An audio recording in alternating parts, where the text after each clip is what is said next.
Say hello to Molly Jane. She's the newest member of the family. And man, is she a handful. And for the last few days, I've been stuck here at the house. I'm not stuck here at the house. It's nice being with my puppies, right? But Kathy Bananas has been off taking care of business for our local dog club. So I've been here alone, managing all the girls. It's been crazy. So now she's eating furniture over there. But that's okay. That's okay. That's what they do. So it's January 1st, which means that we successfully made it all the way through 2024. Crazy year, right? It was a good year in a lot of ways. It was a weird year. I mean, it ended with. I'm not even going to address that right now. She's safe. So it was a weird year. It ended weird. We had, mystery drones coming from all over the place. Okay, wait, I have to take care of this. Oh, here you go. Yeah.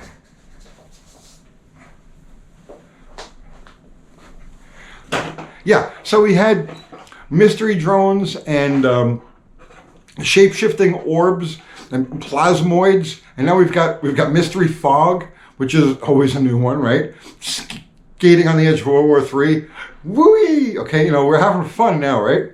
So, but we made it through. We made it through. But like I said, the last few days I've been on puppy patrol. So when she sleeps, I've been watching a lot of YouTube, and I came across a video last night, that I think is important. I think we really need to, this is something we need to talk about. Now, I have talked about this on this channel in the past. Don't eat the tripod. She's eating the tripod. I have talked about this on this channel in the past, having to do with parts and certain parts becoming unavailable.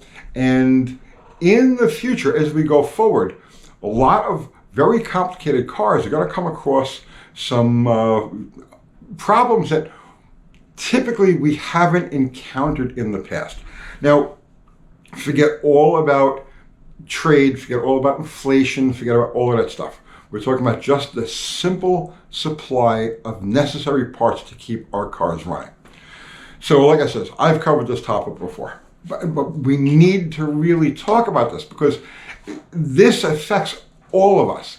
And it's a situation that's been evolving for the last couple of years, and it's getting worse. So the video I saw was done by CarWizard, and it's titled Broken Supply Chain.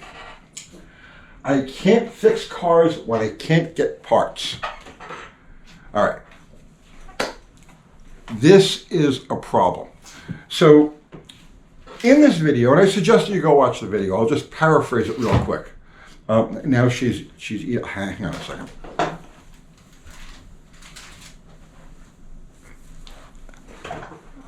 So in this video, he talks about not being able to get certain parts for cars that are relatively obscure. Okay.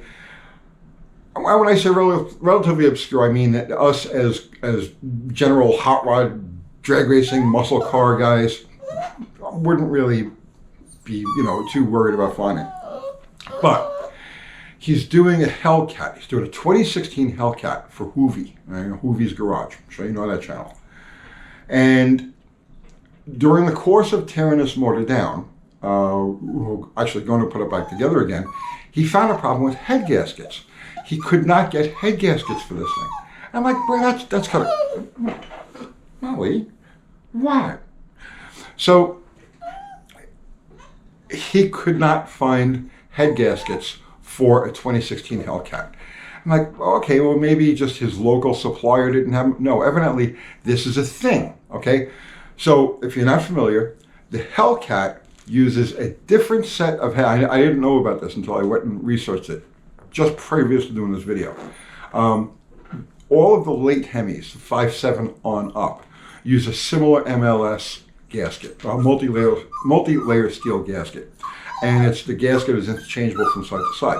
But for some reason, I don't know why exactly, and it's really not important. The Hellcat uses, all right, here, get down, go ahead. The Hellcat uses gaskets that are specific left to right side. And right now, across the country, they're unavailable. He details this in this video. And hang on a second. No, no, no, here. Okay, here, take that. Okay. So he detailed, he details that in this video, and he talks to somebody in Alabama that does a call with him live, a speakerphone call, and they talk about the fact that they can't find them anywhere. This guy's got cars that are apart at his shop. He specializes in Hellcats. He's got cars apart at his shop, and he can't get gaskets for them anywhere. So the wizard found some gaskets on eBay, like a set of enough to do 3 engines, and he bought the lot. And this guy who specializes in Hellcats contacted the wizard so that he could get gaskets for his build. This is an insane situation, and it's going to get worse, right? Now you say, okay, well, Hellcats aren't everything, right? Listen, you have to understand something. Over the last, let's say, 15 to 20 years, cars have become so complicated. There are so many parts and interwoven systems that it's nearly impossible for the, let's say, the supply chain, the manufacturers, the remanufacturers, the warehouses, the distributors, the auto parts stores. It's impossible to keep all of the parts necessary to keep all of these cars up and running. And so you're going to see, as time goes on, cars that have limited production, right? And I don't mean like special limited production, but I mean like they didn't build 80,000 of them in any given year. You're going to find those parts becoming obsolete quicker and quicker. This is like an epidemic type of thing. And it's something that you need to keep in mind when you're choosing a car to work on, choosing a car to build. You don't want to get involved in a project on a car that's going to become orphaned as far as parts go in the middle of your build, or you put it together, and let's say a year, 2 years, 3 years down the road, whatever part happens to be goes bad, whatever controller, whatever sensor, whatever name, or head gasket, something as simple as a head gasket, goes away and you can't get a replacement for it. This is really important. And this is an evolving situation, and listen to me, it is not going to reverse itself. I already see it in the comments, a lot of you guys like, well, somebody will step up from the aftermarket and make these things.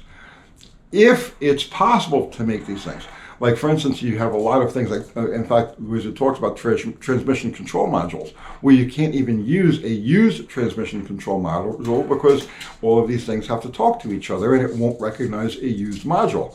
So let's say you can get somebody to rebuild these modules. Now the whole computer system needs to be reflashed, reworked, whatever it is. I don't know. Say that's why I stick on carburetors, okay? Well, I have some fuel-injected cars, but you get the general idea. Nothing is simple, nothing is straightforward, and you never know where it's going to bite you next. So now I could go on and on for the reasons, and there are lots of reasons for all of this. And like I said, the overcomplicate. Don't eat that. Give me. Yes, everything. Okay, and you can't keep this dog away from anything. There are many, many reasons for all of this. The overcomplication is part of it, but in the CarWizard's video, somebody wrote a comment that sums this whole situation up better than I ever could. Okay, so let me read this right from. This is the best I can do. I'm going to just read this off my phone right now. So this is a comment by TG_NY. All right, listen to me. This guy nailed it. This is the exact situation that the big situation you're up against. There are a lot of little situations that add up, but this is a big one. Right? Okay. TG says, I will give you the answer. Private equity firms, once they become majority shareholders of a company, they force the company to do stupid things to generate great short-term profits for the investors. The company ends up getting a bad reputation, the workers lose their jobs, and the customers get screwed. Americans, this is important, Americans have not caught on to this tactic, perhaps because their 401ks haven't started to nosedive yet. It's sad because most of the companies they are screwing with took a lot of labor and several generations of workers to build them into what they became. Truer words have never been spoken. Go back and play that again a couple of times until it sinks into your head. How is this going to affect the automobile industry? They will make cars disposable by reducing costs associated with the manufacturing of parts and maintaining inventory on them, forcing people to replace their cars more often. This will force consumers to purchase older, used cars so they can get replacement parts. More factories and dealerships will go idle, and the investors, this is important, the investors will sell off that real estate to extend the short-term profits they take. This is across the board, okay? This is across the board. This is what's happening with all of the bigger manufacturers and all of the aftermarket manufacturers, because there was a great consolidation over the last several years where these private equity people bought up all of these Holly and then all of the different sub companies, Edelbrock and all of the different sub companies. This is what's going on here, okay, in the bigger picture. And it's going to get a lot worse because as profits fall, they need to cut corners in other places. They need to fire, they need to lay off, they need to get rid of reduced warehousing, that kind of space. They need to keep consolidating. She's eating a plant. They need to keep consolidating down to keep the numbers up so the shareholders are happy. Because the shareholders at this stage of the game, our markets are so detached from the fundamentals, what should be. It no longer matters how much a company makes or how much a company is going to make. It's how much can the company generate revenue-wise right now. And if that means closing a plant and selling off the assets, that's profits. You see what I'm saying? This is a big deal. This is a problem, and it's going to be a major thing going forward. Now, in addition to that, you've got all of these different things that are happening with exports. You've got all of the different things did I say exports? Imports. But because I'm trying to pay attention to the puppy, she's going to eat a screen now. There's all of these things that are happening on a macroeconomic scale that will combine with that to make it even more difficult and even more expensive to do even the most basic things on our cars. Now, this is not doom. I'm not saying that this is like, oh, don't get involved in a car project, don't get involved in a build. But what I'm saying is be very careful what projects you commit to long term. Where are you going to put your money? Is it going to be a dead end? Are you going to build something that you can't get replacement parts for 2, 3, 4, 5 years down the road? Are you going to invest heavily in an aftermarket system that may not have support in a year or 2 years, 3 years, 4 years? Okay, and you've got to see, because a lot of guys will build their project around certain very, very complicated aftermarket systems, and then when they can't find support, every link in the chain is now of their project is now affected, because since this key part that the car was built around is no longer available and no longer serviceable, well, that means all of these other parts that were added and all these other systems that were modified to work with it no longer work. Does that make any sense? Does that make any sense? If you plan on being in this for the long term, the long haul, like I do, and I'm sure most of you do, one of the keys to survival, 2 keys to survival going forward, are to pick your projects wisely, okay? While you can't get a set of head gaskets for a Hellcat motor, and the prices of these things, my God, they're $120 a side, so it's like $240 for 2 head gaskets that you can't get. One key to survival is to build your project around cars that have readily available parts. So like I said, you can't get head gaskets right now for a Hellcat, but you can get every single part you could think of for, let's say, a 1960s, 1970s V8 a more common V8 engine, a small block Chevy, small block Ford, big block Chevy, any of them, Mopar engines. I can buy right now any part I need to put, let's say, a 440 Mopar together almost instantly, because there are so many different aftermarket and domestic manufacturers that make this stuff, and so many hoarders that have kept parts in the loop. There's never any worry about getting stuff like that. If you're doing something, let's say Ford, you're doing a Mustang, right? You can literally build 100% of the car, bumper to bumper, tires to roof, out of catalogs, all very available parts. You can't do that with a lot of these late model cars, which is why I have said many times, everything built in this modern muscle car era. And there have been some very cool, very fast, very interesting cars built. But the bottom line is that she's peeing. Molly.